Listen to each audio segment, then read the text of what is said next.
Toli Gushi, një jetë dedikuar teknologjisë dhe zhvillimit të aparateve të kipit dhe pneumatikës në ish azotikun e Fierit. Toli Gushi është një tjetër figurë e shquar në fushën e teknologjisë dhe inovacionit në aparaturat e kipit dhe asaj të pneumatikës në azotikun ton e më gjerë. U lind në vitin 1946 në Dukas, një fshat pranë qytetit Patosi. Toli u rrit dhe u edukua nga një familje tradicionale me frymën e dashurisë, me dëshirën për t'u arsimuar. U rrit në një zonë naftëmbajtëse dhe tregoi interes për shkencën dhe teknologjinë, të cilat do të bëheshin tema kryesore në karrierën e tij në të ardhmen.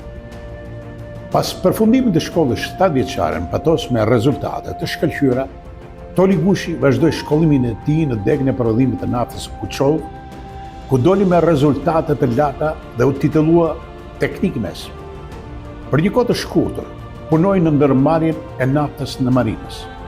Në janar të vitit 1965, u përzgjoh me specialistët më të mirë të naftës për të shkuar e për të specializuar për një vit në kombinatin kimiko-metallurgjik në Llangzhou të Republikës Popullore të Kinës.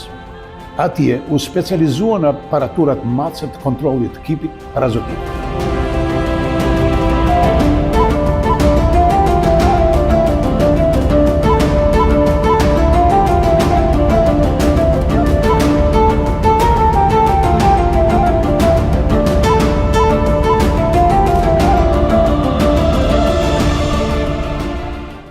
Pas një periudhe specializimi, 6 mujore, a i vazhdoj studimet në Novara, Priola të Italisë, për një specializim të veçantë në aparaturat e kipit, së bashku me inxhinierin Ali Zajmi dhe shok të tjerë si Safa Kumbaro, Thanas Mërkuri, Theodori Papajorgji, Bari Azizi e të tjerë. Pas një specializimi intensiv në maj të vitit 1966, Toli Gushi kthehet në Azotik, ku sapo ishte formuar bërthama e parë e repartit të kipit me inxhinier Jani Çati. Për muaj të tëra së bashku me Ali Zajmin, Todi Kuqi, Abedin Baboqi, Kosta Zenon, angazhohet në kualidimin e të gjitha aparaturave të elektropneumatikës dhe besimin e plot për mirë funksionimin e tyre gjatë procesit teknologjik të lëshimit dhe funksionimit të uzinës. Detyrat ishin mjaft të ngjeshura, ku punoi me orë të zgjatura e deri në mesnar. Ndërkohë, u angazhua në trajnimin e specialistëve të rinj dhe në përgatitjen e aparaturave të kontrollit. Me aftësitë e tij të shquara dhe njohuritë të thella në teknologjinë e aparaturave, ai u bë një nga specialistët kryesorë të Azotikut. Kontributi i tij në mirëmbajtjen dhe përdorimin e efektshëm të aparaturave të kontrollit ishte i padiskutueshëm, duke lartësuar atë në rangun e një mjeshti të vërtet në fushën e tij. Ishte vendimi i Komitetit Ekzekutiv të Rrethit Fier, që në vitin 1976 i dha titullin e lartë mjeshtër i pneumatikës.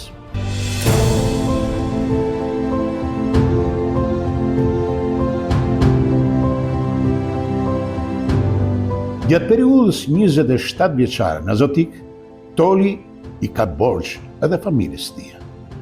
Shoqëria mirënjohje e lartë, pasi 3/4 e kohës e kalonte pranë aparaturave, duke qenë në gatishmëri në evitimin e defekteve që lindin gjatë procesit prodhimit. Me modesti, themi se pneumatika u identifikua me emrin e Tolit, këtij mjeku në thonjza dhe specialisti që u jepte jetë mirë funksionimit të tyre. Ne të teknologjisë e dim shumë mirë se sa të ndjeshme ishin aparaturat e matjes dhe kontrollit. Ato të ruajtjes së raporteve të reaksioneve të repartit 152, të sintezës së amoniakut, të lindës, të reaktorit katalitik të acidit nitrik, por ishte mendja dhe dora e Tolit që i disiplinonte dhe i bindeshin atij. Edhe sot, na der në ëndër Pica 1 e repartit 200, e cila për ndjeshmërinë e saj të lartë rrezikonte ndalimin e repartit, por ishte dora e Tolit që disiplinoi atë. Si inovator, i Zoti bëri mjaft modifikime dhe prodhime të reja në interes të teknologjisë në ish Azotikun dhe 2 uret. Toli ishte jo vetëm specialist i Zotit, por edhe një veprimtar i shquar i organizatës së rinisë Azotik. Ai udhëhoqi me sukses këtë organizatë, duke ngritur në nivelin më të lartë në shkallë rrethi dhe vendi.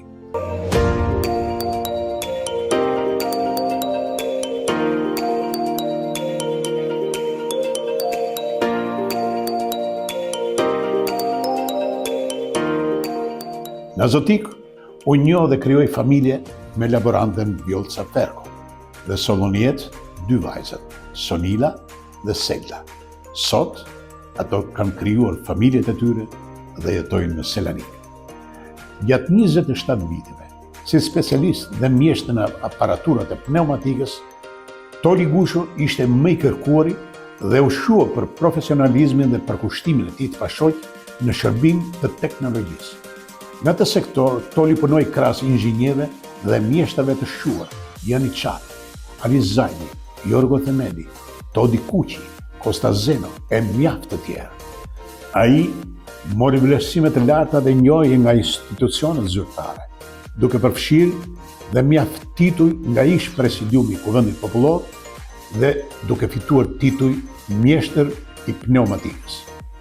Përfundon shkollën e lartë Lenin në Tiranë pa shkëputim nga puna dhe pas viteve 1985 kalon në detyrën e kryetarit të degës skuadrit të uzinës Gogonushi dhe atë të nëndrejtorit nga viti 1989 deri në vitin 1992, të cilat i kreu me korrektësi dhe përkushtim.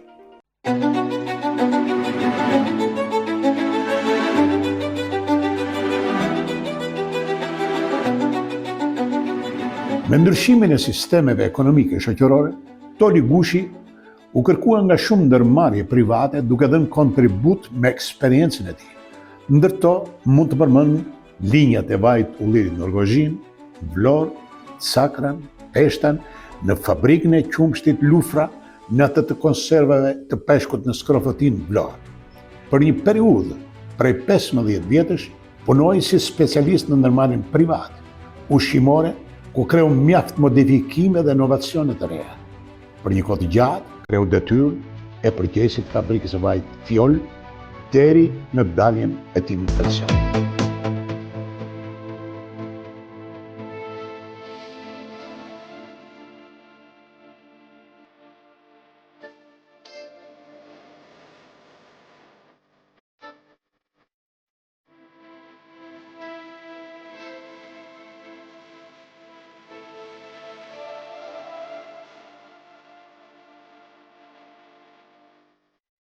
Lui i shpëndashin në rrjetën e të fabrikave. Atë punon çdo një. Të fabrikave, ku ishte pati ujë. Pastaj Ta peqa.